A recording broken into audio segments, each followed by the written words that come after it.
é possível. Eu acho que você colocou um ponto fundamental e que constrange as pessoas, deixa a sociedade confrangida no caso, é isso que o senhor disse com muita propriedade, devemos todos muito para ela.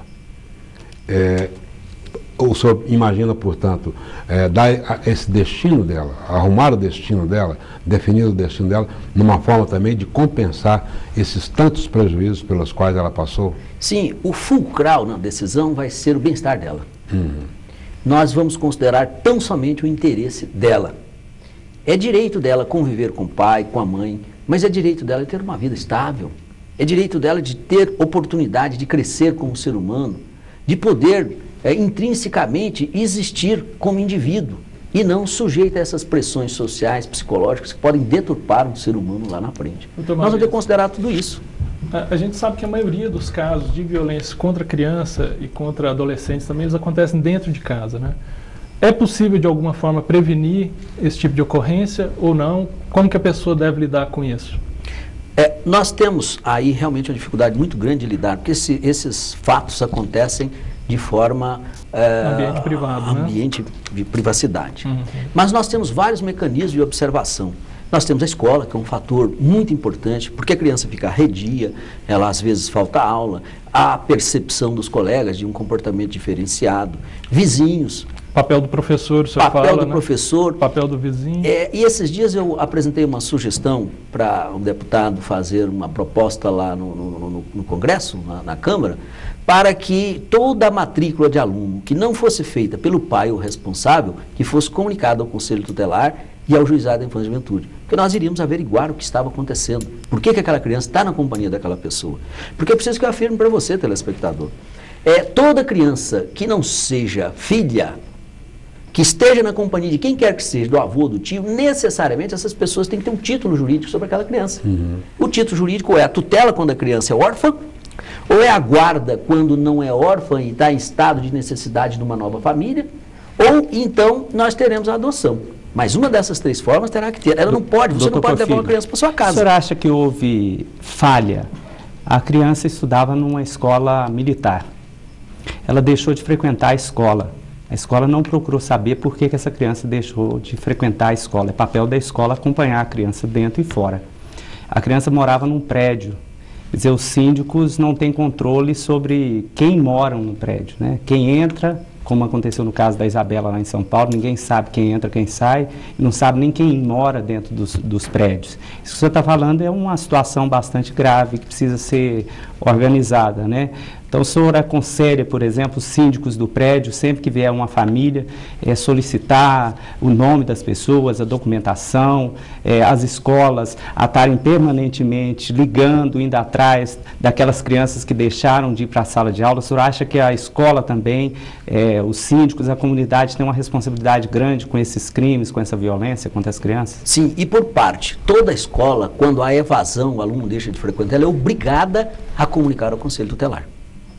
Então isso é obrigação legal. No caso da Lucélia, o erro foi de quem? Foi do Colégio Militar ou do Conselho Tutelar? Eu desconheço se a escola militar comunicou ou não o Conselho Tutelar. Mas o Conselho Tutelar chegou a receber uma denúncia do caso, né? Existe uma história aí que a gente começa a entrar também na questão da estrutura dos conselhos tutelares, que são frágeis, e também na questão do Juizado da Infância e Juventude, que também para cuidar de toda a cidade, é uma estrutura muito pequena, pelo que me parece. Agora, a denúncia, a gente lembra muito bem, essa denúncia foi feita há um tempo atrás e não foi constatado nada, apesar das aparências de que havia alguma coisa errada.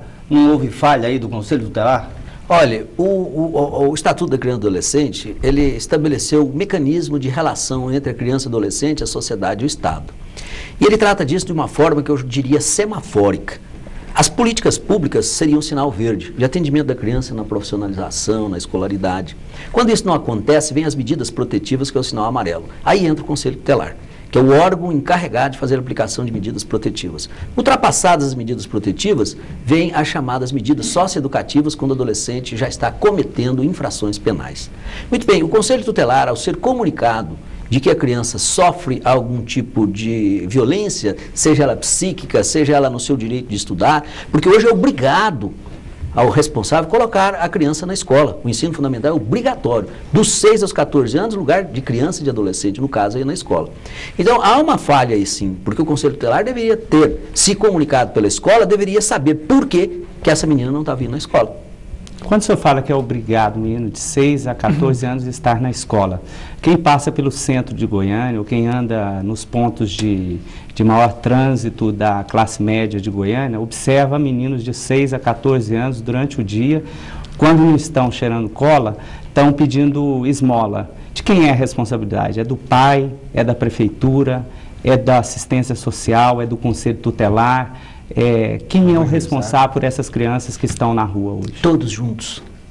Porque as crianças não são filhas de fulano e de Beltrano. As crianças são filhos de um grupo social. O que se preserva numa espécie, o mais importante, eu diria aqui que a maior riqueza que o Estado tem é o seu povo. E o povo, o que de melhor tem, são as suas crianças e adolescentes. Todos nós precisamos preservar isso. Por que é que nós não temos ainda escola de tempo integral para que essas crianças estejam lá o tempo todo? Porque isso não é prioridade política. E não adianta eu responsabilizar o prefeito, o governador, o presidente da República. Somos nós. Porque, veja bem, o dia que asfalto virou prioridade aqui em Goiânia, nós elegemos um prefeito para asfaltar. Pagar funcionário público em dia foi uma prioridade e elegemos um governador para isso. Distribuir bolsa para as famílias levou a gente a eleger um presidente da República. O dia que nós elegermos pessoas comprometidas com a priorização da questão da infância e da juventude, nós ainda não teremos essa política encetada, levada a efeito. Por isso eu conclamo você, eleitor, a pensar nas próximas eleições que nós só temos uma saída para esse país, a educação. Se nós investirmos na educação agora, daqui a 10 anos esse país será muito melhor. E outro dado grave é que a cada 1 dia e meio, segundo os dados de pesquisas, morre um jovem assassinado em Goiânia, de forma letal. Isso é um dado que nos deixa apavorados, porque estamos vivendo uma guerra, onde os meninos, especialmente do sexo masculino, não estão ultrapassando a fase, principalmente os mais pobres, os que moram mais nos bairros mais afastados, não estão conseguindo ultrapassar a faixa etária dos 25 anos. Como é que o senhor acha que pode reverter esse quadro de tanta violência? Bem, você tocou num aspecto aí que ainda hoje eu fazia uma análise lá no juizado.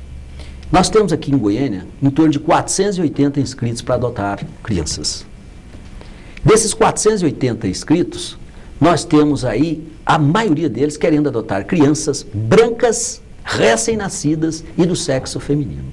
Me assustou muito quando nós fizemos um censo cognitivo aqui em Goiânia e descobrimos que a maioria bem significativa dos abrigados, ou seja, quem está nos abrigos aí, nos orfanatos, como eram chamados antigamente, são crianças do sexo masculino.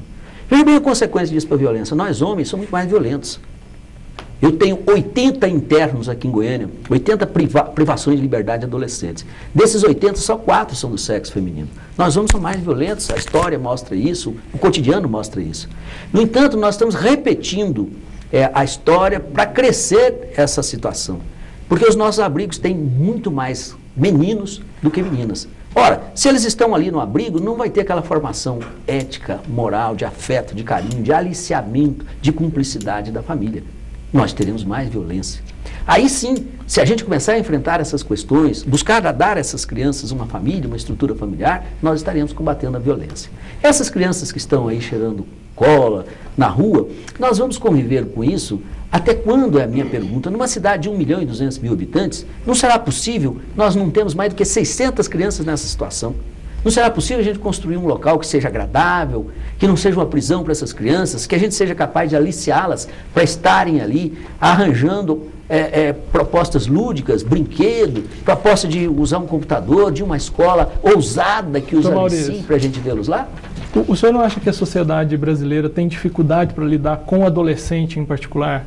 Porque a gente percebe que antes da implementação do Estatuto da Criança e do Adolescente, o adolescente que estava na rua, por exemplo, que era encontrado, ele era enquadrado pela lei como em situação irregular, né? Sim. É a partir do Estatuto que ele começa a ser uma pessoa, né? Que é uma pessoa com direitos, né? Titular de direitos e deveres. Titular de direitos, exatamente. O senhor não acha que a sociedade tem uma dificuldade particular em lidar com o adolescente, não sabe direito o que faz com ele? Olha, se nós analisarmos a história da humanidade, nós vamos ver que a criança e adolescente sempre foram objetos. Para vocês terem uma ideia, houve um tempo que tinha a famosa maçã de Lubeck, que era uma forma de definir se o adolescente ia responder criminalmente pelo que fez ou não. O que era essa proposta da maçã de Lubeck? Punha uma maçã aqui e uma moeda. Então a criança que cometeu um crime lá, tinha na frente dele uma maçã e a moeda. Se ele escolhesse a moeda, ele estava perdido. Porque aí era esperto, tinha condição de saber o que fazia, responderia penalmente pelo que fez. Se escolhesse a maçã, era inocente, queria só comer, estava livre daquilo. Bem, nós prosseguimos. Nos tempos das grandes navegações, quando se precisava desfazer de lastro, de peso nos navios, a primeira coisa que se atirava depois que não tinha objeto nenhum mais para atirar fora eram as crianças. Entendiam que eram frágeis, não podiam sobreviver, então morre logo.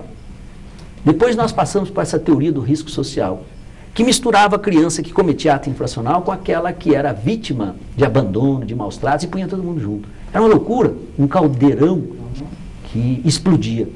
Com a chegada do Estatuto, nós mudamos isso, como você bem o disse. As crianças e adolescentes passaram a ser sujeitos de deveres e de obrigações. Há um mito na sociedade que o Estatuto é o Estatuto da impunidade. Pois é. O que não é verdade. Essa questão aí, o Liorcino levantou. Doutor Maurício, com licença, Janete, nós vamos para um novo bloco comercial, porque essa questão acho que é fundamental nessa discussão nossa hoje aqui. O caráter do Estatuto, se ele realmente protege a criminalidade. A gente volta já já com roda de entrevista, que está conversando com o doutor Maurício Porfírio Rosa, juiz da Infância e Juventude.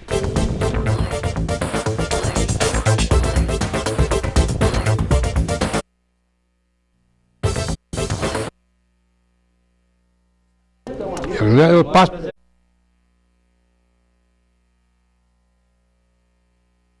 Ser punido. Então, essa dicotomia da sociedade, querer proteger os seus e de querer que os outros sofram mais do que os seus próprios, é uma coisa muito... Doutor Maurício.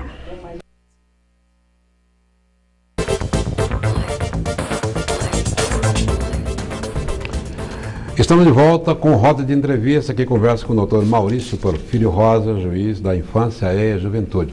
Bom, entramos na questão aí crucial do Estatuto da Criança e do Adolescente. O Liorcino tem uma intervenção a respeito e o Pereira também. Fique à vontade. O Liorcino... sim, acho que o Pereira ia falar sobre... É que o Liorcino levantou antes, a gente vai, claro, continuar o Estatuto, mas a questão da execução de adolescentes, né, que vem acontecendo em Goiânia ultimamente, quase direto, e sempre tem essa questão da execução. E quando vem a execução, né, adolescentes sendo executados, fala-se que é traficante de drogas, não sei o quê, aquele pessoal na moto tal, chega e acontece aquilo. E aí vem o debate também da questão da redução, né, da maioridade penal. Como é que o senhor está vendo essa situação hoje da sociedade partindo, se a pessoa tem um crime, a solução é matar essa pessoa, né? Não sei se isso está acontecendo, briga de tráfico de drogas, o que está acontecendo, mas isso vem acontecendo muito em Goiânia, o índice de homicídios vem aumentando, não só em relação a criança, adolescente, como o Liorcino lamentou, como o Liorcino colocou, vem aumentando muito. Como é que o senhor está vendo essa situação da criminalidade e da redução, né, esse debate que existe? Redução da maioridade da maioridade penal. Nelson Mandela já dizia, aquele governante africano, que você conhece um povo não pelo como ele trata os seus melhores, mas você conhece um povo por como ele trata os seus piores, aqueles que estão nas celas, porque ele esteve 30 anos preso numa cadeia. Nós precisamos compreender que nós temos tratado os nossos presos de formas subhumanas. E ainda vem à baila essa discussão de redução de idade penal, achando que com isso nós vamos reduzir a criminalidade. A redução da idade penal, ela só provoca um grave problema. Todas as vezes que se discute isso lá no juizado, começa a chegar cada vez adolescentes mais novos sendo aliciados pelo crime. Nós temos que ter uma análise científica dessas razões que levam à criminalidade, não à emotividade. Nós precisamos compreender que reduzir a idade penal significa mandar esses adolescentes para o CEPAIGO, onde não recupera ninguém. E tem mais, por que o Estatuto trata a criança e adolescente de forma diferenciada? Porque eles estão em peculiar estágio de formação. O adolescente é mais ousado. Então, nós vamos ter o cuidado de dar a ele condições de resgate, de ser educado. Por isso a medida é socioeducativa. É um direito à educação que ele tem de ser educado. Nós conseguimos um índice de recuperação, para vocês terem uma ideia, de adolescente, muito maior do que o sistema penal. Para vocês terem uma ideia, de 100 que passam pelo circuito do Estatuto da Criança e Adolescente, 30 só voltam à prática de ato infracional. No sistema penal é exatamente o contrário. De 100 que passa lá, 70 voltam à prática de atos criminosos. Então é uma questão de perguntar para a sociedade o que nós queremos, recuperar 70 ou 30. Doutor Maurício, mas num debate, um encontro da UAB em que o senhor estava presente, o senhor